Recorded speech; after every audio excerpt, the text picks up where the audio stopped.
y'all, welcome to another video. So today I'm going to be trying to recreate Sabrina Carpenter's gorgeous makeup on her espresso cover, and I think she's also been using this a lot when she performs and goes to red carpets. I think she was wearing a similar look when she did SNL recently, and she just looks absolutely stunning. So of course me and everybody else wants to recreate this makeup look because it's just stunning. So let's just hop right in. First things first, we are going to prime. I do have skin that's on the drier side, so when I want to prime and have perfectly flawless skin, I like to use a hydrating tacky primer, and then I will kind of use a setting spray to enhance the tackiness. And then when I want to up the flawlessness even more, after that all dries down and I put on my lip oil, I'm going to use the NYX Marshmallow Primer. This is a great blurring primer for people who have dry skin, because this is not a super mattifying or drying matte primer, if that makes sense. So I just put that mostly in the center of the face to cover up any texture or pores. This gives me a tacky and flawless base to start with.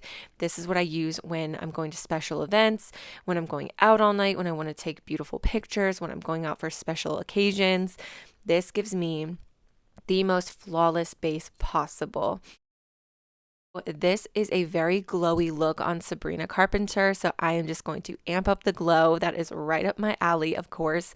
So I'm first going in with the e.l.f. Halo Glow filter, and then I'm going to go in with the hydrating camo foundation, also from e.l.f. This is really nice and full coverage. Trust me, you guys, no matter how natural a look looks on camera or in a video or whatever, these people, these famous celebrities and artists and everybody, even influencers, they are wearing a lot of makeup and it's very full coverage. It is just put on in a way that doesn't look cakey so that it appears more natural. But trust me, it is full coverage, and that is what this camo foundation is as well. But it's also nice and hydrating, has a really good skin-like finish, and it doesn't enhance any texture at all, and it continues to blur the pores alongside that marshmallow primer. So it's about as flawless as I can get it. Once that's all blended in, I personally use a beauty blender, but you can use whatever you prefer. I'm going to go in with another one of my full coverage flawless products that I always reach for when I want to be fully glam, and it is the NYX Fix It Stick in the Peach Corrector, and then I go on top of that with the Milani Conceal and Perfect Concealer. I love this combination.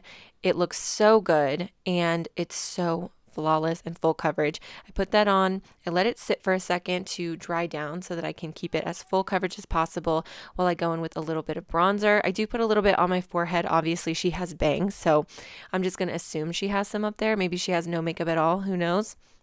And then just a little bit on the sides and a little bit of contour under the chin and under the cheekbones, just a little bit. This is a very blushy look, so I'm not trying to put too much bronzer and contour, but I don't want the rest of my skin to completely, like the rest of my bone structure to completely fall flat, especially in pictures and stuff. You still want a little bit of bronzer and contour happening. You just don't want it to be the main character. So I just tone it down a little bit from my normal bronzer helmet and keep it pretty subdued for me anyway. Then I know cutting under the cheekbone to sharpen up your contour with concealer is very popular, but I always find that makes me look too pale because usually my concealer is very bright. I like a bright under eye, but I don't like to really highlight per se anywhere in my face. That's for a whole different video, but I have beef with that whole like put a whole layer of foundation and then bronzer and then basically put a brighter concealer everywhere that bronzer isn't, which also takes over your foundation and just makes you look super pale. Again, completely different video. I have beef with that technique. So what I like to do to resharpen my contour, if I get it a little bit too low, I just go back in with my sponge that has a little bit of foundation residue still on it, and I just clean it up a little bit. It cleans it up, sharpens it, lifts it back up where it needs to be if you got too low, and it doesn't make you look pale as a ghost or like you don't know how to match your foundation shade. So random tip from me. You know, I don't know. Maybe that could help somebody. Then I'm going to blend out my concealer, try to keep it kind of contained in this under eye triangle area and just on the lid. And then I'm going to go in with this absolutely gorgeous new blush that I just got from e.l.f. It is in this nice, perfect pink shade. Just gonna pop that right on here. Again, this is a very blushy look, and just how gorgeous is that? It is kind of a Barbie pink, but a little bit on the warmer side, it looks like on her. Of course, I'm not like a super duper professional. I don't know exactly what product she used, so I can't try to match the color as close as I can, except to look at the picture. If I knew what product it was, maybe I could compare swatches and give y'all a little bit of a better guess or a better dupe. But this looks pretty close, and then I wanted to just amp it up a little bit. It just wasn't blushing enough for me. I ended up going on top of it a teensy bit with Pinky Promise from e.l.f. as well. It's just in the different blush format that they have for liquid blush, in the camo one that comes in like a lip gloss tube. I didn't use Pinky Promise on its own because it's just a little bit too cool. When I was looking at Sabrina's pictures and a lot of her other red carpet photos, her blush looks warmer and almost like it has a touch of mauve in it or something. I think that matches her undertone a little bit better than mauve matches me, so I'm not going to go for like a pinky mauve, but it's definitely, in my opinion, not a super cool toned pink on her. So the first blush I went in with is much of a warmer, bright pink, and I just put a little bit of that Pinky Promise just to amp things up, but I didn't want it to look too bubblegum pink, so just use a little bit. Just use a nice, bright, warm pink that you have. And then I baked my under eye with the Morphe pink under eye powder. And now I'm going to start working on my eyes. So I'm kind of bouncing between two palettes here because, again, she has blush tones going on in this whole look, but it's not bubblegum pink or anything like that. It's kind of like a more subdued pinky, mauvey, more wearable pink, if you will. So I had my Venus palette from Lime Crime, but a lot of those are a little bit too pink in there. I just wanted that palette for the pinky dark browns. But for these first couple of shades, I'm actually using my Milani All-Inclusive palette. It is a nice kind of neutral blush eyeshadow in this palette that's absolutely stunning. So I start with that all over in the crease and I kind of wing it out. This is a nice winged out look. And then I just deepen that up with the bronzer in that palette as well, just to get that winged out fluffy shape going.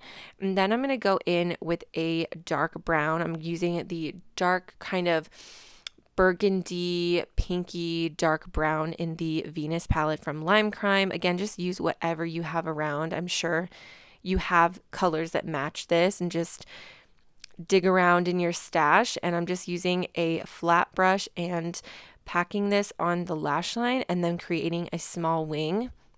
And then with a very, very small fluffy brush, I'm going, with no product on it, I'm going to fluff out that wing.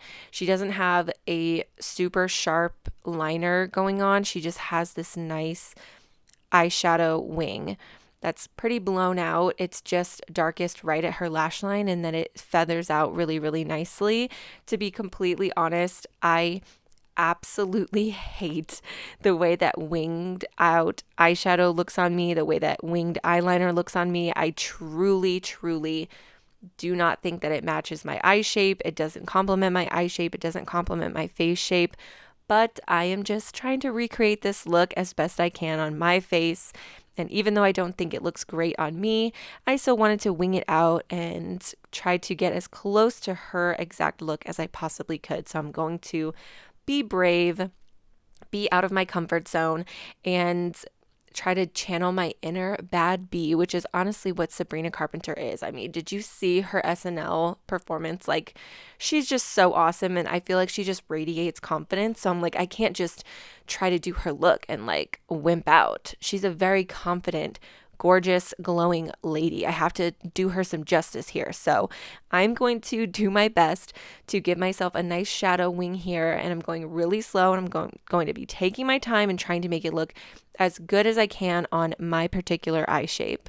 After I get that wing where I think it should be, I'm going to use this nice pearly shimmery color from the Lime Crime Venus palette. I'm going to put that all over the lid and give myself a really nice bright inner corner highlight. Sabrina's makeup artist, Caroline Gonzalez, I've seen a couple of articles talking about how she does a nice bright inner corner and a bright lid on her and a bright white. We'll do a white eyeliner in the lower waterline later. She does all of this to brighten up Sabrina's eyes and just make them really pop.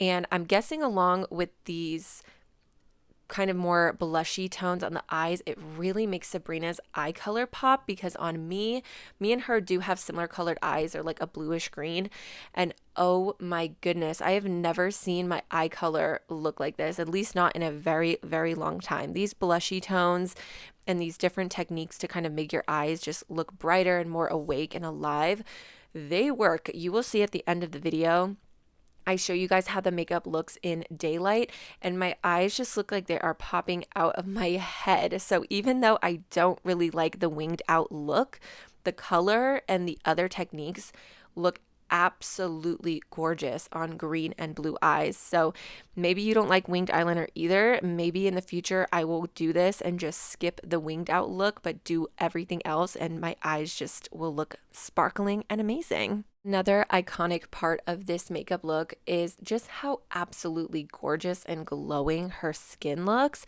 So after I dust off my bake and I powder the rest of my face, I'm going to do some powder bronzer here. And then I'm going to take my Hourglass Ambient Lighting Powder and hit this under eye area, kind of on the under eye area onto the apples of the cheeks, and just really get this part glowing. This is another technique that I don't normally do on myself. I feel like I used to a while back, but I just stopped for whatever reason. I just saw other things, wanted to try other things, and got over it. But now I think I'm going to be going back. It took me a second to warm up to the eye look, but from the very beginning, I was into this skin. It is so gorgeous and flawless. It looks absolutely incredible. Just adds that perfect glow, and the ambient lighting powders from Hourglass are just perfect for this. And then I'm going to go right on top with the new blushes from Rare Beauty. These shimmer, like not even shimmery, they're just these beautiful glowing blushes. Look how gorgeous that is. This is the shade Happy. I just got it. It is the perfect pink for this, and it's just the perfect glow as well. Oh my goodness. And it just went on like butter.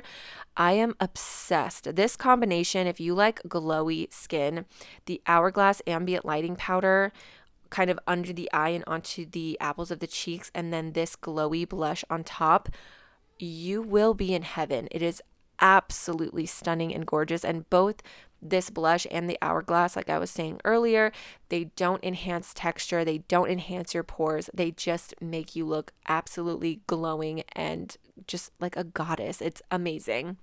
I don't know what they put in these powders to make you so glowy but not enhancing your texture, especially up close. I like really get up in the mirror and I look up close, and I still don't see pores or anything like that, which I expected to see honestly close up for how glowy this is, but these powders, they have magic in them or something.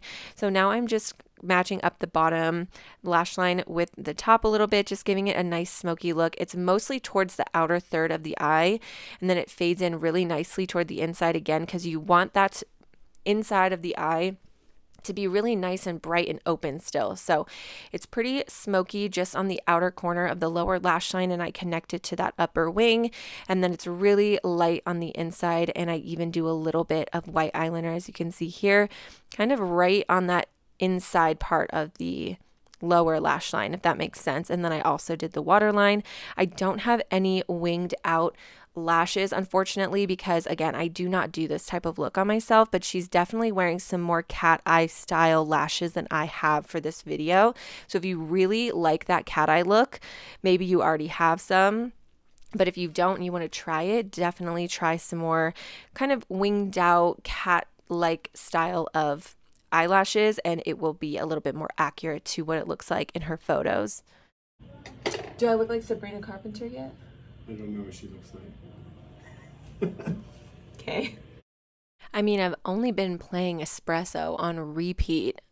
Why wouldn't my husband know what she looks like? And she's also like all over TikTok anyway. No help from him. Okay, thanks a lot for that. So anyway, now I'm doing the lips, and I'm going to be putting the shade names down below, because I know especially for a lip combination, you have to know exact shade names if you like what you see. So this is a Wetnwild lip liner. And this is a nice kind of cooler toned, deeper, I don't know, like a brownish color. Maybe a little bit of pink in it, but it's definitely on the cooler side. And then I went in with this lipstick from e.l.f., but I did decide that it was way too warm. Definitely looks a lot cooler on her. Like I said, I think me and her have slightly different undertones, so this looked way too warm, and I obviously also don't have the exact colors that she's using, so I just end up going in with that lip liner all over the lid just to make it more of a cool tone and a little bit deeper. And I don't know why I was thinking about this while I was doing my lips, but I do remember a long time ago when I was actually in 7th grade, my choir teacher told me it's because she was making us all wear red lipstick for our choir performance. I asked why we had to wear that, and she said because singers, and you'll notice a lot of time, famous singers either wear red lipstick or they wear darker nudes like I'm wearing right now. Like I'm kind of checking the color here and it looks pretty good. They wear darker lipsticks and red lipstick on stage for performances because then you can actually see their mouth. It's kind of like stage makeup. But because they're not in a play and they're going to have close-up cameras and stuff on them and pictures and stuff, they have to actually look kind of normal up close, but then still be able to be certain parts of them need to be able to be seen from far away. So a lot of the time they wear dark lips. Random fact from my 7th grade choir teacher. So then I just top it off with a pinky little gloss because it was very glossed up. I wasn't trying to change the color too much. And this is the final look in daylight. So hopefully you guys like this or found it helpful. Let me know down below what you think or what video I should do next. And thank you guys so much for watching. Bye.